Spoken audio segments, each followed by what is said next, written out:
Dan oke, perihal kupu-kupu, sepertinya kita baru saja kejatuhan ide terkait apa yang ada hubungannya dengan pemberdayaan ekonomi keluarga. Seperti apa terapannya? Lihat ya.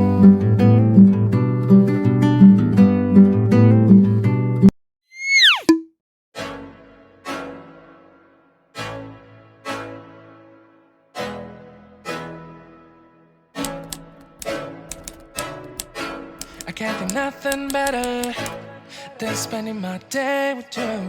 My life's sunny and better, girl, when I'm with you. Oke, assalamualaikum warahmatullahi wabarakatuh. Kembali lagi ke Galaxy Channel. Dan hari ini sudah sepertinya masuk di sudah melewati sepertiga awal puasa. Mungkin masuk hari 11. Agak sedikit lupa, maklum hang dengan efek puasa. Nah, terkait kegiatan hari ini tadi, hari apa ini Jodoh? Jumat per 23 April. Jadi sepertinya tadi itu kami pada saat pagi mengantar hingga ke sekolah, lalu tercetus keinginan untuk muter-muter kota. Nah, di tengah jalan kami memutuskan, sepertinya ada kegiatan menarik untuk mampir di kantor BKSDA, Balai Konservasi Sumber Daya Alam Provinsi NTB ya. Nah, tadinya memang kegiatan ini sudah direncanakan cukup lama, tapi terhambat karena efek gempa dan lalu terkait juga situasi pandemik, jadi sehingga lupa kunjungan. Nah, tadi kita kenyempatan ke sana lalu ngobrol dengan beberapa orang-orangnya di sana terkait memang perihal kegiatan aktivitas kupu-kupu, pengamatan kupu ya. Karena dulu ada yang saya inginkan dapat adalah tentang panduan lapangan kupu-kupu yang ada di Taman Wisata Alam Gunung Tuna. Kebetulan bukunya sudah terbit. Nah, terima kasih Mas Gangga yang ada di TWA Gunung Tuna ya, staf BKSDA di sana. Sudah mengarahkan langsung ke kantor.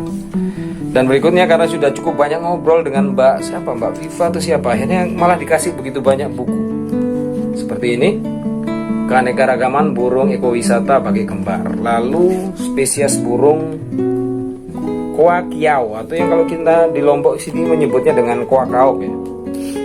Lalu ada lagi buku konservasi kawasan konservasi Nusa Tenggara Barat. Ini mungkin secara umumnya. Lalu ada lagi buku informasi kawasan wisata alam Kerandangan. Masih ya, tentang buku yang lamanya sih seperti ini ya. Nah, yang sudah pernah kita jadikan materi pendidikan lingkungan untuk uji coba bagi kerujil di rumah. Nah, akhirnya kita sudah dapat lagi versi barunya tentang buku Kerandangan. Lalu ada buku bagi kembar tadi sudah, dan itu ya. Ada beberapa, lumayan cukup banyak. Nah, intinya sih nanti dengan beberapa buku materi tentang pengamatan burung ini akan sesuai yang akan kita coba dalam pendampingan. Misalnya nanti itu akan jalannya mengarah ke sana ya dengan komunitas Desa Batu Putih. Jadi teman-teman di sana mudah-mudahan ya, doa saja ya dengan berkah di bulan-bulan yang penuh berkah puasa ini, semoga kita bisa wujudkan ya beberapa kegiatan aktivitas tentang pemberdayaan lab mangrove yang ada di sana di Padak Guar, lalu di dusun Padak Brambang ya, maaf. Dan oke, perihal kupu-kupu, sepertinya kita baru saja kejatuhan ide terkait apa yang ada hubungannya dengan pemberdayaan ekonomi keluarga. Seperti apa terapannya? Lihat ya, bagaimana rangkaiannya berangkai benang merahnya. Lanjut. Nah, seperti yang kalian lihat, selain memasuki bulan Ramadan yang bulan penuh hikmah dan rahmat, tentu saja adalah satu peluang yang tiap tahun biasa kita lakukan ya. Bikin kue kering yang berikutnya nanti akan dimasukkan ke satu toko langganan. Apa nama tokonya? Toko Kue 34 yang ada di dekat Universitas Mataram di belakang, dekat Angkatan Laut, dekat jembatan. Nah, selain juga terbuka peluang untuk diorder oleh beberapa pelanggan-pelanggan yang sudah lama, yang non toko ya, artinya secara personal. Nah, sepertinya akan ada ide tambahan lagi dari kue-kue ini. Seperti apa? Saksikan kelanjutannya. Oke, ini pengemasannya menuju satu kardus isi berapa ini? 12. Satu dos ya. Ini pemesanan kalau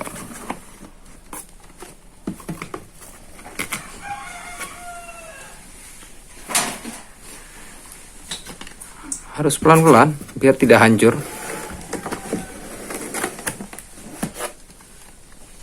Nah, untuk sementara di rumah kita punya satu cetakan yang belum dipakai seperti ini, tapi variasinya tipe-tipe yang geometris yang beda-beda ya, ada bintang atau yang ini. Nah, kita masih berpikir dari bentuk ini manakah yang bisa diolah mendekati bentuk si kupu-kupu yang dimaksud. Selain juga tentunya habis ini kita akan segera keluar untuk berburu cetakan lagi di toko penjual bahan makanan dan kue. Jadi saksikan ya urutan ceritanya. Several bad puns later. Oke, ini perjalanan keluar menuju toko bahan kue dan bahan makanan. Ada namanya Yaoya. Kita akan ke sana untuk sedikit mencari berbagai model cetakan kue yang mendekati bentuk kupu-kupu. Lanjut ya, sampai ketemu di tempatnya.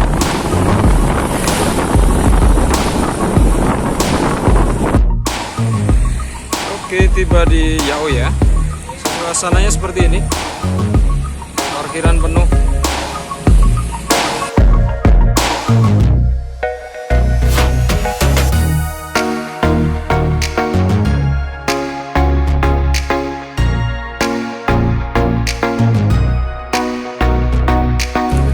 Nah, ini ukuran joko chipnya sih khusus untuk nokta kupu-kupu.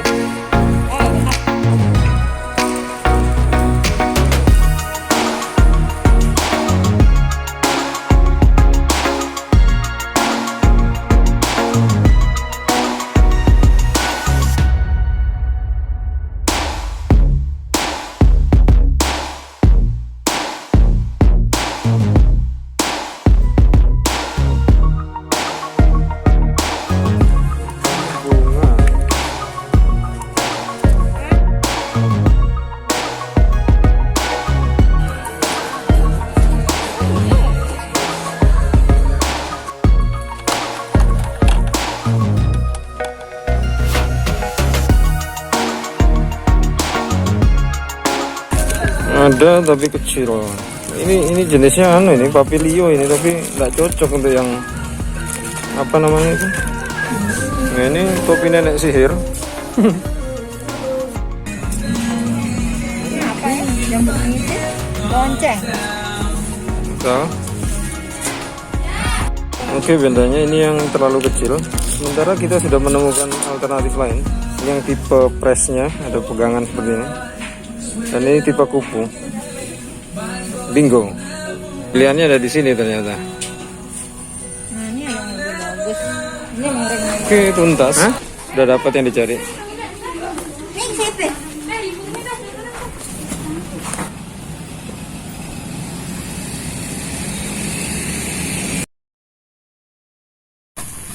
Oke, berikutnya ada satu kasus, yaitu kita ingin bikin si kupu ini model si jenis yang apa ini ya, Troides helena, karena memang dia adalah, semoga ada pesan-pesan moral yang bisa dibuat dari kue ini. Jadi kita pilih salah satu jenis yang dilindungi. Tapi permasalahannya bentuknya agak sedikit memanjang di bagian sayap atas. Nah, permasalahannya di bagian alat-alat cetak yang kita beli tadi, ini tema apa ya, kupu-kupunya sih lebih gundek ya, tidak bisa menyerupai yang kita inginkan. Nah, jadi kita akan coba merubah beberapa cetakan yang ada ini. Nah, ini dijadikan gelang seperti ini, tapi nanti dibentuk menggunakan tang. Oke, seperti itu. Jadi kita lihat bagaimana hasilnya. Lah, di otak-atik kurang lebih seperti ini ya. Memang sih agak sulit untuk mencari model yang seideal mungkin, karena memang ini panjangnya terbatas dengan bentuk yang sudah dari awalnya. Jadi kurang lebih seperti ini, khusus untuk si Troides helena. Oke, kita coba lihat bagaimana bisa besok dieksperimenkan pada bentuk adonan. Lanjut. Tomorrow for sure.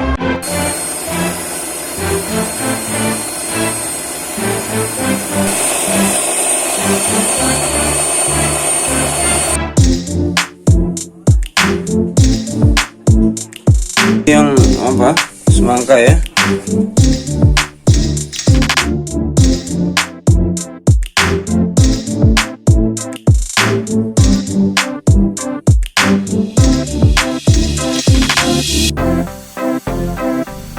Berapa biji semangkanya? 5.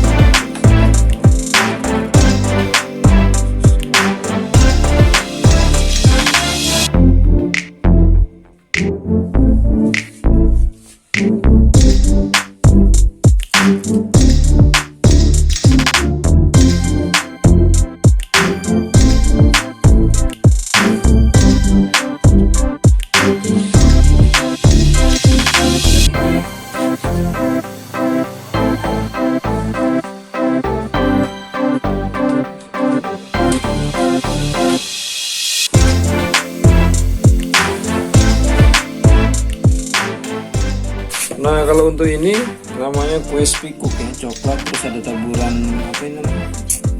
Keju. Nah, berikutnya untuk rencana pembuatan inspirasi dari si kupu-kupu leptosianina, kupu mini yang sering ada di halaman rumah.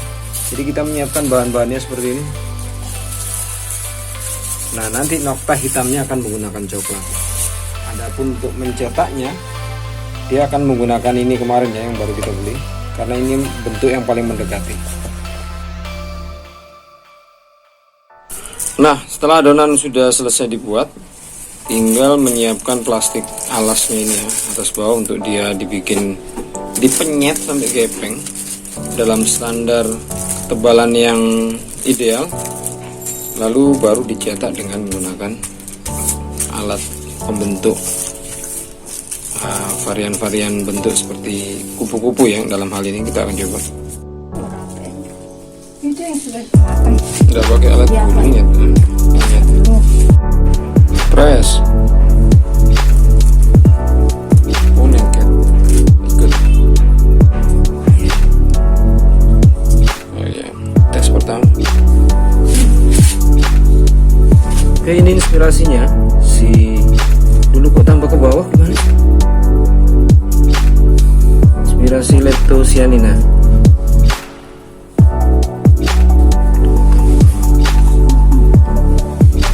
Agak di ujung. Ujung nih, sini. Ini. Ya. Ini bisa dipindah. Nah, untuk Troides helena kita akan coba lihat seperti apa dibentuknya. Coba lihat. Nah, ini ya, simple begini. Ini sih uji coba aja, antara berhasil apa enggak. Kalau secara penampakan sih yang apa tadi nih, sinina ini yang leptosianina yang paling mudah untuk dibuat. Nah, tadinya memanfaatkan jajan yang spikuk coklat ini akan dibuat semacam bahwa dia adalah terinspirasi dari kupu-kupu jenis Papilio apa tadi? Papilio polites. Cuman karena mengatur putihnya ini, format putih-putihnya terlalu sulit, jadi kita siasati dengan menempatkan bagian keju seperti ini. Kok malah jembret ya? Ini kayak pantat tepos yang duduk langsung kotor. Dan berikutnya kami sudah persiapkan satu brand untuk simbol di wadahnya nantinya. Dan ini adalah kolom kosong untuk memberi keterangan apakah ini nastar bentuk jagung, nastar bentuk stroberi, dan keterangan kue-kuenya ya, macam-macamnya. Dan ini sudah berbahan stiker, jadi enak langsung nempel seperti itu ya. Tinggal lihat nanti bagaimana prosesnya. Nah, ini 2 sampel kue contoh yang akan kita hantar besok. Insya Allah main lagi ya ke KSDA. Sekedar menunjukkan beberapa tipe kue. Salah satunya yang terinspirasi dari bentuk kupu-kupu. Lalu mungkin akan ada sedikit dialog-dialog lagi nanti. Lanjut ya. Dan packing masih berlanjut. Kita malam hari.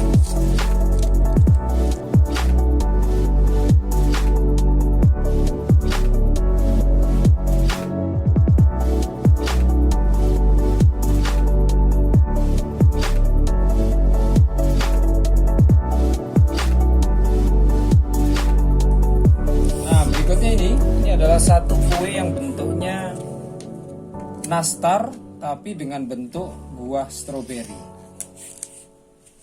Ya. Ini ada keterangannya seperti ini. Nastar bentuk stroberi. Nah, dan yang ini adalah tipe kue keringnya yang sering disebut dengan putri salju. Jadi dia harus diboboi bedak gula begini. Salah satu alternatif.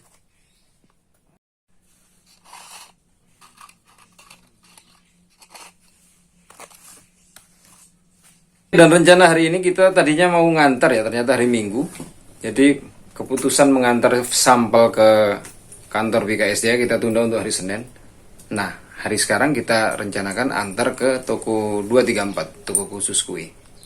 Ketemu di sana.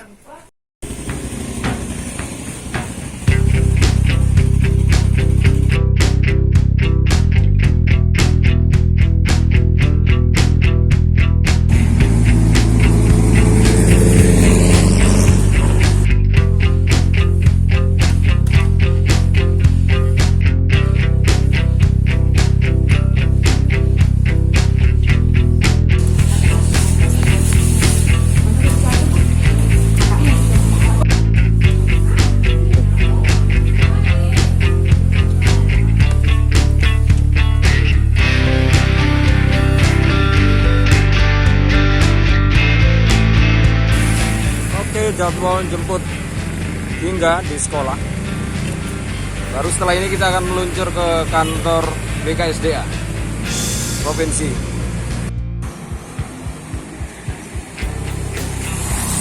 Oh, itu juga.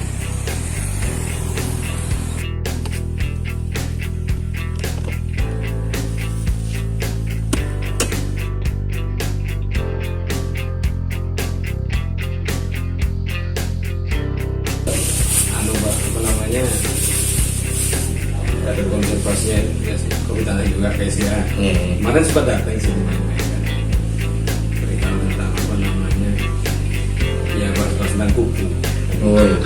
Terus nanti kita ada ngobrol banyak. Ya saya kan juga kemarin ada di vlog. Maksudnya banyak. Oke, balik ke rumah. Nah, kiranya demikian tadi ya acara kunjung yang sudah kita lakukan pasca menjemput Gingga di sekolah lalu langsung menuju ke kantor BKSDA. Sebenarnya sih tujuannya selain menghantar berupa sampel kue, sebenarnya ingin menjelaskan kepada Mbak Afifa ya tadinya. Tapi ternyata yang bersangkutan lagi ada kunjungan tugas ke Sumbawa. Jadi kita memberi ke petugas yang ada di depan tadi. Intinya sih bahwa dengan sampel kue itu sendiri selain dia memang bisa dijadikan menu cicip, jika tertarik juga bisa order tentu saja. Tapi terlebih dari itu ada satu pesan moral bahwa karena di sana sudah kami sertakan 2 sampel kupu yaitu Leptocyanina dan Troides helena, si kelompok yang langka tadi, sekaligus dengan beberapa aneka pilihan kue yang lain ya sampel kuenya. Nah itu sih ingin menunjukkan bahwa sebagai apa ya, bahwa ini loh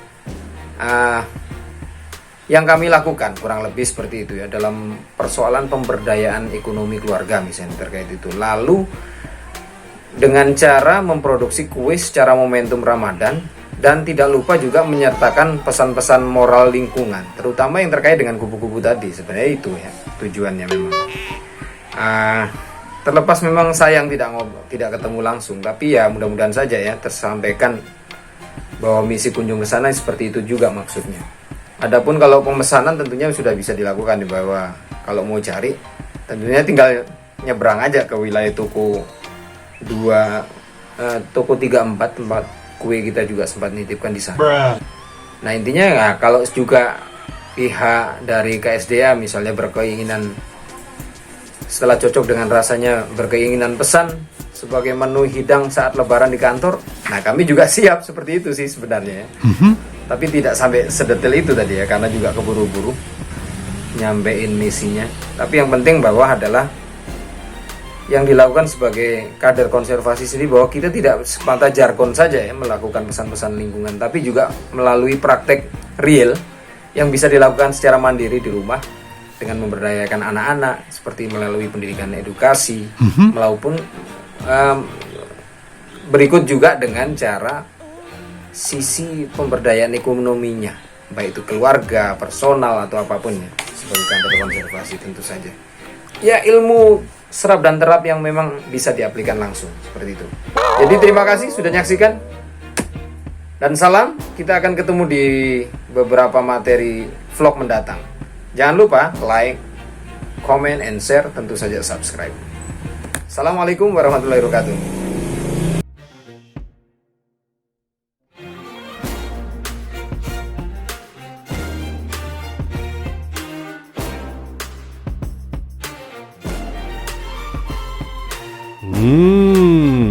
Yummy.